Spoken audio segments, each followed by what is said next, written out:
It's time to take a spin with the all-new Mercedes E-Class, this new generation of the famous business sedan.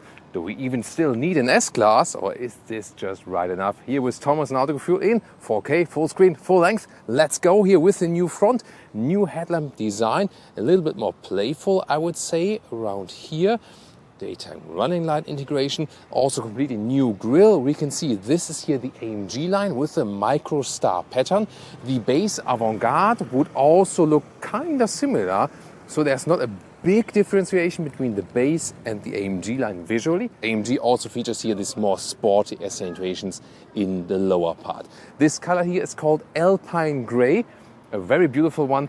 It is not a matte color, but it already has somewhat of a matte look, and I think it's pretty cool. Here also in combination with a night package, that means that the side mirrors, for example, are blacked out. You also have black frames around, but of course you can still stick with chrome frames around the window. Length 4.95 meters or 195 inches, not a big change, slightly 3 centimeters, 1 inch. That went into the wheelbase. Let's see if that has a significant effect on the rear legroom later on. Wheels, 17 to 21 inch. These are 20-inch wheels, pretty massive already. Multi-spoke design, also with some aerodynamic character. I think it looks very cool here, this black-gray contrast, doesn't it? Rear axis steering is also a technology highlight. And there you can see it. The rear wheels turn in the opposite direction than the front wheels, maximum 4.5 degrees. And it comes together in a package with the optional air suspension. This vehicle is also equipped with that one. It's air suspension on both axles. The plug-in hybrid and the Estate would actually come standard with air suspension at the rear. And then again, you can upgrade to the full air suspension. However, rear axis steering only available here for the classic sedan form and not for the Estate or for the wagon. The base suspension, by the way, has already selective dampening. What does that mean? So they're not actively adaptive. You cannot adjust them in the infotainment system. But when they actually get the different bumps, they rule in a different way depending on the speed of the bump, on the impact it gets. And that is standard. But then there's no adaptive suspension in between. You directly go from the base suspension to the optional air suspension. That option in the middle is gone now. To the rear, that's super interesting because we have a completely new rear design. It goes through, but the middle part is not illuminated. But here, that's also one of my favorite features here. Look at that. The tail lamp signature forms these tiny stars, a cool new signature that differentiates also the E-Class right now. And in the lower part, Autogefühl fake exhaust police alert, because this is a clear case for a fake exhaust. Not with the Autogefühl fake exhaust police. Turning indicator check here in the front. Looks pretty cool on top, right? Really wide area. Turning indicators in the rear, well, not that spectacular. And if you want a change of styles, oh, how did that happen? You can go for a Nautic blue one. Very beautiful blue color. Here you can see the light nuances in the sun. And this one is here also the exclusive line, the more traditional E-Class look. Here you can see this more traditional chrome frame grille with horizontal chrome spokes. Here the sensor field, that one is a little bit more prominent than in this grille. And here, of course, the standing star on top of the hood, the typical one. Yeah, you know, it's being ripped off many, many times when they're just standing on the road. So yeah, better keep it in a closed garage, definitely. But I think it has something, this very elegant look. But which one do you prefer? The more traditional one or the more modern, more sporty one in the AMG styling? Tell me in the comments. You can still get a classic key fob, but the philosophy of Mercedes is now also to encourage people to use their phone, for example. Just have it here in your pocket and then you slide right here. They have the flush door handles. Not the biggest fan of that. They also give you here some kind of feedback, but it's kind of weird, I feel. Door closing sound is really solid, like that. And what you can also do is then, for example, also lock the doors here in the Mercedes Me app. And you also have this locked confirmation, for example. And you can also have different things like trip data, your consumption, digital key, over-the-air vehicle updates, and so on. So yeah, a little bit more functionality in this new generation, of course. Then let's open it once again. Inside of the doors here, that looks actually quite good from the build quality. In this new generation, you have these high-gloss black panels like in the C-Class, S-Class, and so on. And this one does not give any haptic feedback anymore. I think that's a wrong development by Mercedes. Here, still good from these levers, and also nice, we have the brown interior and also then the brown felt at the inside here. So this is also different than, for example, if you compare lower Mercedes models, that here we also have this fabric covering on the inside. This all-new interior, being the AMG line, you also get the AMG steering wheel with the 2 horizontal spokes with hashtag capacitive BS buttons. Not too easy to control while driving, that's the catch actually. And then I found this here, a very, very tiny detail, but from a build quality, I think this gap here, critical. I don't see that this is doing any good. I don't know. But I have to say the rest of the interior, for example, looks actually even better than the S-Class, I feel.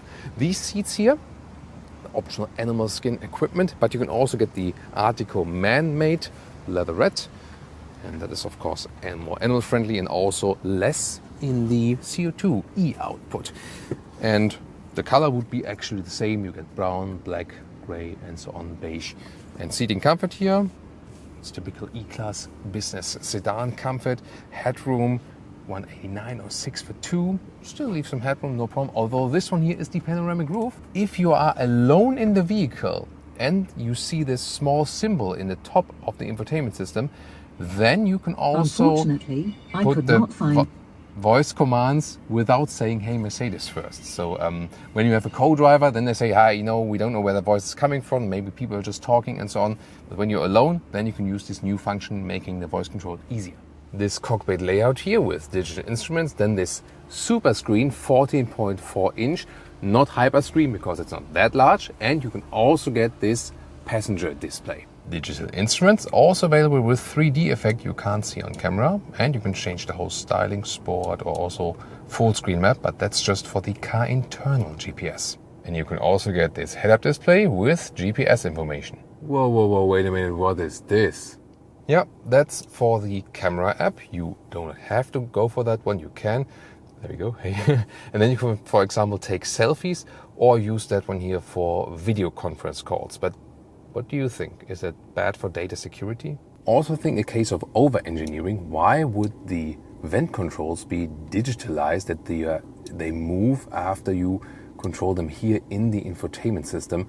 I don't see any good reason for that, but luckily you can still just do it manually. What's awesome here, reduction of high-gloss black piano lacquer, at least in the middle console. Listen to that. Ah, beautiful. I love this matte open cell wood. Looks cool, feels cool, awesome. Then you can slide this one open, and then you have adaptive cup holders. They are not holding the bottles that tight though. In the front part here, the inductive charging pad and 2 USB-C chargers. This super screen is, how could it be otherwise, an option. And the standard screen would also fit the same size, the same screen behind it, 14.4 inch. It stands a little bit more out than here. It also fits underneath the air vents, but then the right side is left blank, and then you can work with more decor elements. And I think maybe not a bad solution at all. The same goes also, if you remember, EQS, EQE with that hyper screen, super expensive option, but then it takes away the feature of the decor element here. In this case, it's not as expensive as the hyperscreen, so you won't pay so much more extra money here for the super screen, but still it's always worth to take a look into just the base setup. Rear seats, welcome right here, take a look. This classic rear-wheel driven platform or rear-wheel biased all-wheel drive, you see here a huge metal tunnel then to the rear. This of course limits the space in the middle. But what about the sides? Let's take a look. There's a little bit more wheelbase now, and you see you have quite some space here in front of your knees. Not too much considering the length of the vehicle, but definitely enough and good comfort. Besides here, I would need more space for my elbow. That's a little bit limited. I can still put a hand over my head though, instead of the door of the rear. It's actually very nice how the quality and build quality is also from the inside. Just too much high gloss black piano lacquer once again, I feel. In the middle part, you can also slide to the inside part here. That's really hard and also a little bit higher. You can take it for shorter routes, but not ideal. You also have more hashtag capacitive BS in the middle part for the climate control, and then you have cup holders sliding out like this. Let's check out the trunk or the boot. at 540 liters here for the sedan, for the ICE version. Plug-in hybrid is limited here in height as we had in the studio. What's cool is that we have a significant length here of 115 in meters or 45 inches, and also the height here is 50 centimeters or about 20 inches, so that's actually pretty cool. Underneath we also have some space, actually a lot of space, so that's pretty cool here for the pure combustion engine version. And then a cool folding mechanism like here. I should show you better on the other side. So easy, straightforward, like this, and there we go, it folds flat, so that's pretty cool. Just this hard pack material right here, I don't understand this. Also collects so many scratches, but then here the folding flag mechanism is pretty cool. And another feature here, when we pull this button here at the top, there's this retractable towing hook and it goes out, and the cool thing is it even automatically goes in again. And comparing the trunk or boot of the plug-in hybrid, you can see here you lose something in height. Otherwise there would be the step in there, but then again you have an even loading space, and this plastic part in the back there is gone then. Yeah, but overall, of course, the combustion engine has a better trunk capacity. The only thing is, if you compare the predecessor here, plug-in hybrid, to this one now, before it had the massive step inside, this is of course now a better solution. And here then, another bag for the cable. Engines, not as much horsepower as the ship behind me. By the way, this is the River Danube in Vienna, Austria. Here, let's take a look. This is a powerful one, the 3-liter 6-cylinder from the E450, 380 horsepower, plus the e-boost from the mild hybrid system, and 4.5 seconds is the acceleration figure. In general, for the all-new Mercedes E-Class, there is this 3-liter 6-cylinder petrol and also a diesel upcoming. And on a smaller scale, the 2-liter 4-cylinder petrol and diesel. Based on that, also the plug-in hybrids with around electric range 100 kilometers, 60 miles from a 20 kilowatt-hour battery. There will be rear-wheel drive versions or all-wheel drive versions, like here the E450 4MATIC, the 3-liter 6-cylinder. We'll drive that one right now. It has an all-wheel drive distribution, 45% front, 55% in the rear. Still some rear bias for that. Mercedes E-Class 450 in a new generation. Acceleration test in the sport mode. From 60 kilometers an hour, let's go.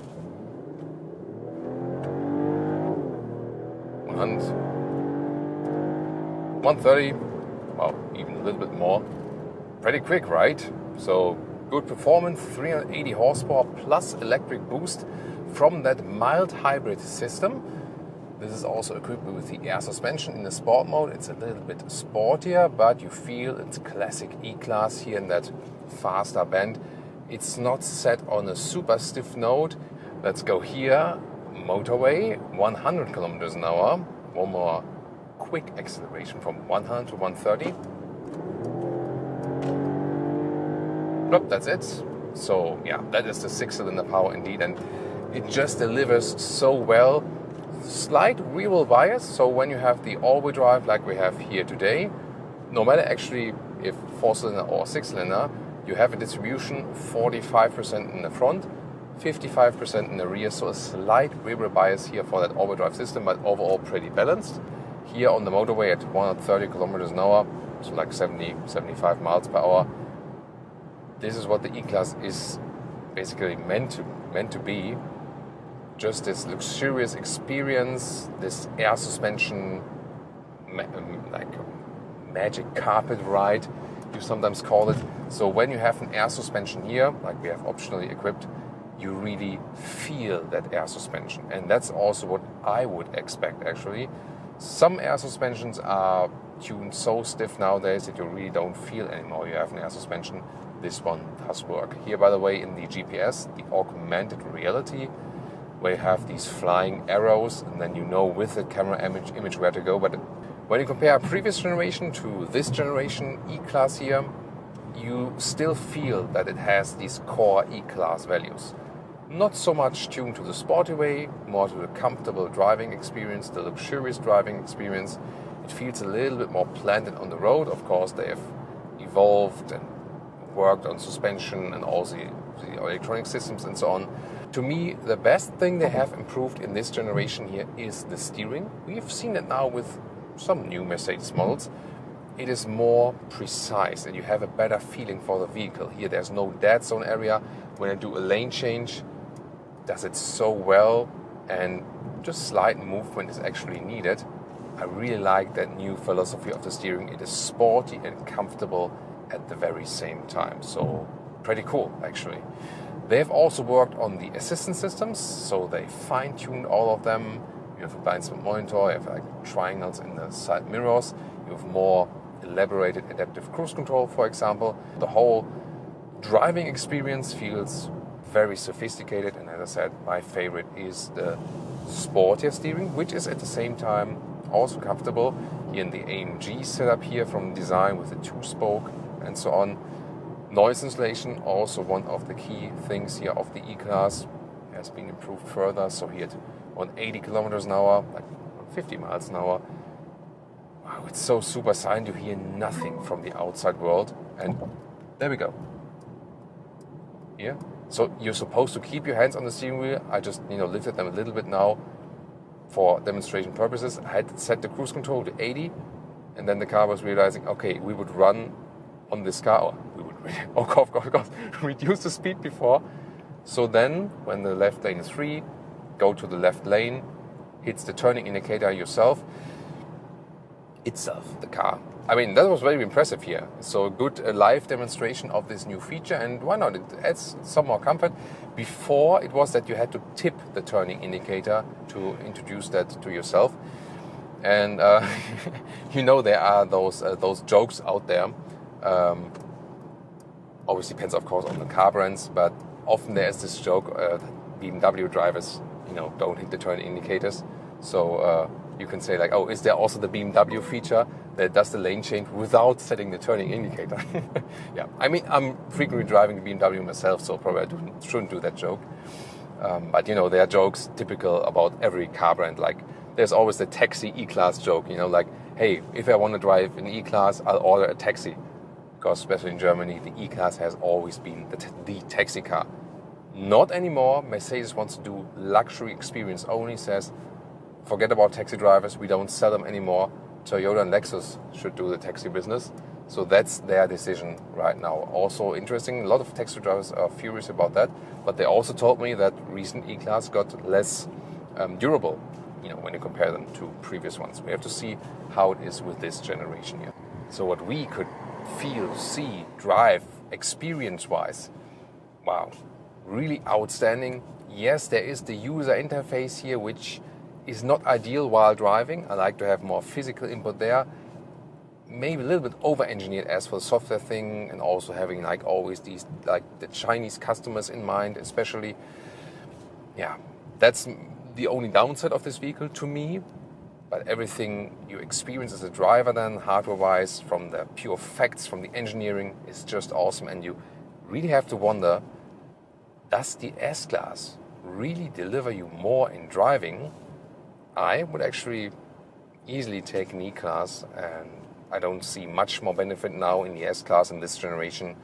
Besides, of course, you have more space in the rear. And you can check out that review, for example, BMW 7 Series versus S-Class, or more E-Class content here from this new generation.